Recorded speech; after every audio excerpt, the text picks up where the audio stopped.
एक बार की बात है, प्राचीन समय में चीन में 3 भिक्षु रहते थे।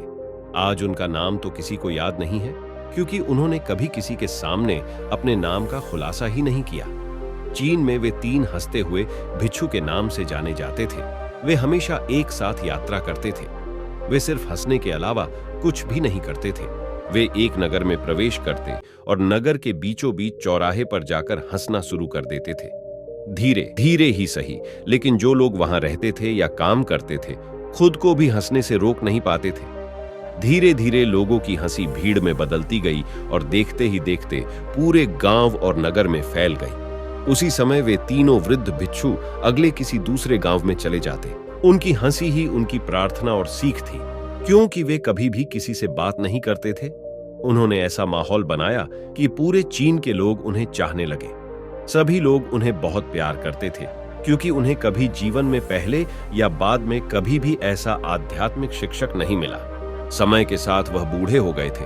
उनमें से एक की मृत्यु हो गई। लोग सुनकर चौंक गए और लोग दूर दूर से घर खेत को खाली छोड़कर केवल वे 2 भिक्षुओं के प्रतिक्रिया देखने के लिए भागते हुए आए।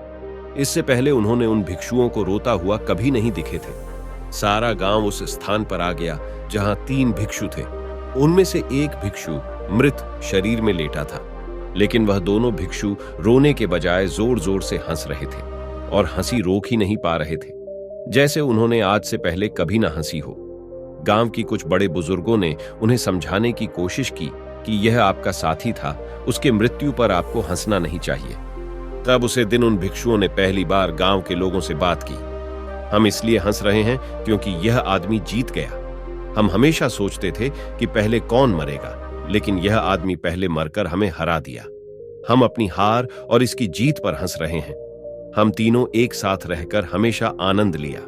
उस दिन गांव के सभी लोग उदास थे। जब मृत भिक्षु के शरीर को अंतिम संस्कार देने के लिए चिता में लेटाया गया, तब गांव वालों को एहसास हुआ कि शेष 2 भिक्षु केवल मजाक नहीं कर रहे थे।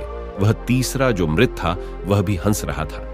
चीन में यह प्रथा थी कि जब एक इंसान की मृत्यु हो जाती थी, तो उसके पुराने कपड़े उतारकर उसे नहला धुलाकर उसे नए कपड़े पहना दिए जाते थे। लेकिन मरने से पहले उसे भिक्षु अपने साथियों से कहा था कि मेरे कपड़े ना बदलना और न ही मुझे नहलाना धुलाना, क्योंकि मैं कभी अशुद्ध हुआ ही नहीं। मेरी जीवन में इतनी हंसी आई कि कोई भी अशुद्धता जमा ही नहीं हो सकती थी। मैंने कोई धूल जमा ही नहीं की। हंसी हमेशा युवा और ताजा होती है, इसलिए मुझे नहलाकर मेरे कपड़े मत बदलना।